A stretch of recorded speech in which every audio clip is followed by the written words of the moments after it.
Hi friends, എല്ലാവർക്കും സൂസീസ് വേൾഡിൻ്റെ പുതിയൊരു വീഡിയോയിലേക്ക് സ്വാഗതം. നമ്മളെല്ലാം ഒന്ന് മധുരം കഴിക്കണമെന്നോ അല്ലെങ്കിൽ ഒരു വിശേഷ അവസരങ്ങളിൽ ഒരു പായസം ഉണ്ടാക്കണമെന്നോ വിചാരിക്കുമ്പോൾ പെട്ടെന്ന് ഉണ്ടാക്കിയെടുക്കുന്ന ഒരു പായസമാണ് സേമിയ പായസം. എന്നാൽ നമുക്ക് സേമിയ പായസത്തിന് ഒരു വ്യത്യസ്ത രുചിയിലുള്ള ഒരു സേമിയ പായസമാണ് ഇന്ന് ഞാനിവിടെ ഉണ്ടാക്കാൻ പോകുന്നത്.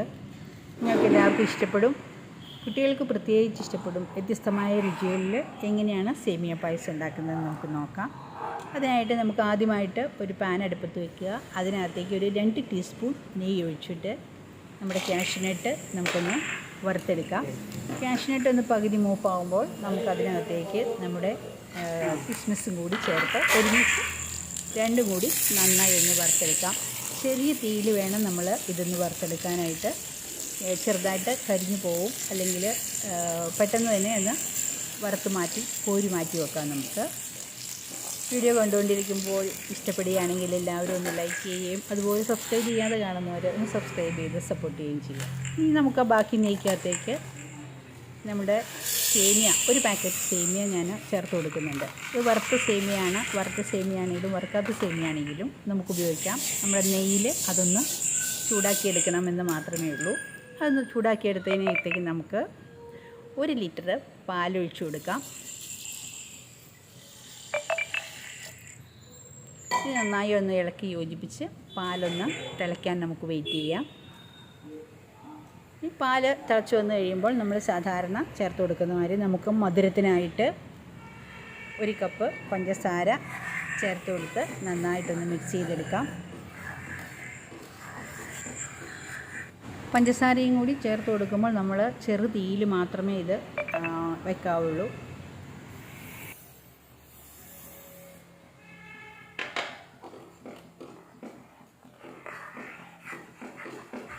പാല് നമ്മൾക്ക് നന്നായിട്ട് ഇളക്കി കൊടുത്തുകൊണ്ടേ ഇരിക്കണം. പാലില്ലെങ്കിൽ പെട്ടെന്ന് അടി പിടിക്കും. ചെറു തീയിലും വേണം, അതുപോലെ തന്നെ നന്നായി ഇളക്കി കൊടുത്തുകൊണ്ടേ ഇരിക്കുകയും ചെയ്യണം. ഇനി നമുക്കിതിനകത്തേക്ക് നമ്മൾ വേറെ ടേസ്റ്റിനായിട്ട് ചേർത്ത് കൊടുക്കുന്നത് കസ്റ്റേർഡ് മിൽക്കാണ് അവിടെ ചേർത്ത് കൊടുക്കുന്നത്. കസ്റ്റേർഡ് മിൽക്ക് ചേർക്കുമ്പോൾ നല്ലൊരു ഫ്ലേവറും അതുപോലെ നല്ലൊരു ടേസ്റ്റും വരും. ഞാൻ വീട്ടിൽ തന്നെ തയ്യാറാക്കിയ കസ്റ്റേർഡ് മിൽക്കാണ്. ഇനി ഇല്ലെങ്കിൽ നമുക്ക് കണ്ടൻസ്ഡ് മിൽക്കാണെങ്കിലും ചേർത്ത് കൊടുക്കാവുന്നതാണ്. അതിനും ഒരു നല്ല ടേസ്റ്റ് ഉണ്ടാകും, പ്രത്യേക ഒരു ടേസ്റ്റാണ്. അപ്പോൾ ഇതെല്ലാം കൂടി നന്നായിട്ട് യോജിപ്പിച്ച് നന്നായിട്ടൊന്ന് തിളച്ച് വരുന്നത് വരെ നമുക്ക് നോക്കാം.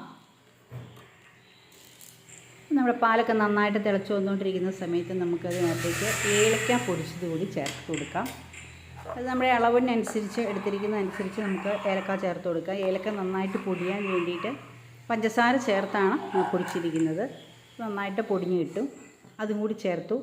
ഇനി നമ്മൾ വറുത്ത് വച്ചിരിക്കുന്ന കാഷ്യൂനട്ടും കിസ്മിസും ചേർത്ത് കൊടുക്കാം. നമ്മുടെ സേമിയ പായസം അടിപൊളി ടേസ്റ്റ് ആയിട്ടുണ്ട്. അത് നന്നായി ഇളക്കി കൊടുത്ത് ചെറു തീയിൽ ഇളക്കി പയ്യെ ഒന്ന് തിളവന്ന് കഴിയുമ്പോൾ നമുക്ക് തീ ഓഫ് ചെയ്യാം. ഇപ്പം നമ്മുടെ സേമിയ പായസം ഇവിടെ സെർവ് ചെയ്യാൻ പാകത്തിനായിട്ടുണ്ട്. നിങ്ങളെല്ലാവരും ഒന്ന് ട്രൈ ചെയ്ത് നോക്കുക. ഇഷ്ടപ്പെട്ടാൽ ലൈക്ക് ചെയ്യുക. മറ്റൊരു വീഡിയോയുമായി വീണ്ടും കാണാം.